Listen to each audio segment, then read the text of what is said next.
Hey, it's DBJ again. Breon here. We're going to talk about, or get back to, an old video I did called Shut Up and Play. Now, in this iteration, we're going to talk about the front door. And this has been talked about in different ways, but essentially the beginning of your game has a front door.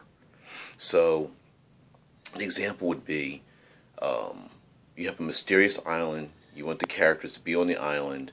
There's an ancient temple, and they go inside. They do a dungeon crawl. Okay, let's say the island's about, I don't know, 3 days sailing trip away from their home base or something. Now you have to get the characters, your PCs, from where they're at to this mysterious island, to this temple, and open up that front door. Okay, sounds simple. Problem as a DM is when we do that old ancient, you meet at a tavern, you get a map and leave. The furthest distance you make between the front door of your game and the PCs, the greater chance your game has of going off the rails. That's just from my experiences. Now sometimes you have really good players. They feel you, they know what you want, and they just go along for the ride. But there's other players, man, they will just take your world and sandbox a world that you haven't really created.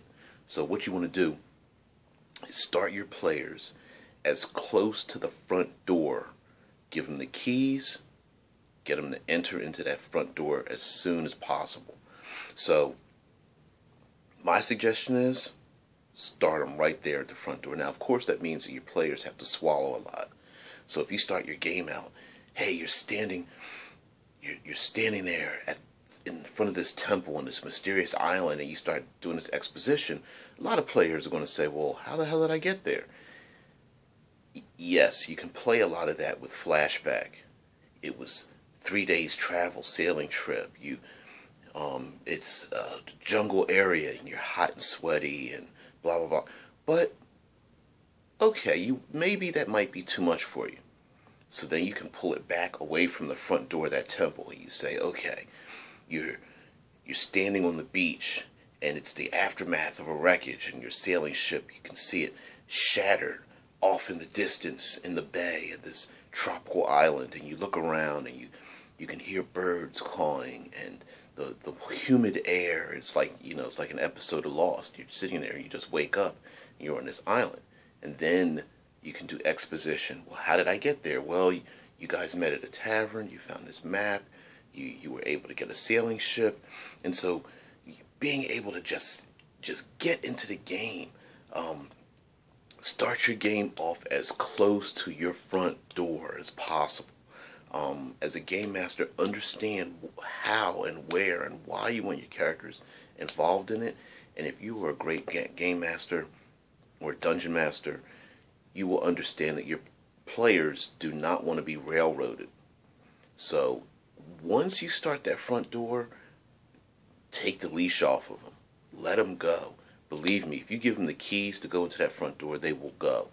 But just understand that based on the characters' backgrounds, understanding your player characters, they're going to want to know, like, why am I here?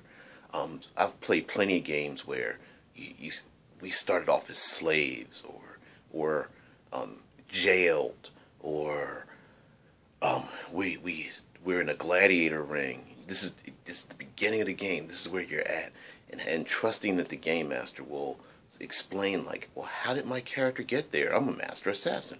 How did my character get there? I'm a wizard. I wouldn't be in a gladiator ring. And for the game master to grab all of your backgrounds, place you into the situation, throw you into the adventure, throw you into rolling the dice, high action, heart pumping. You just woke up, and it's like waking up in your bed and finding out that you're sailing down a raging river. And what do? Just being into that danger and trying to figure it out. The other part of just being able to shut up and play and just throw those dice down is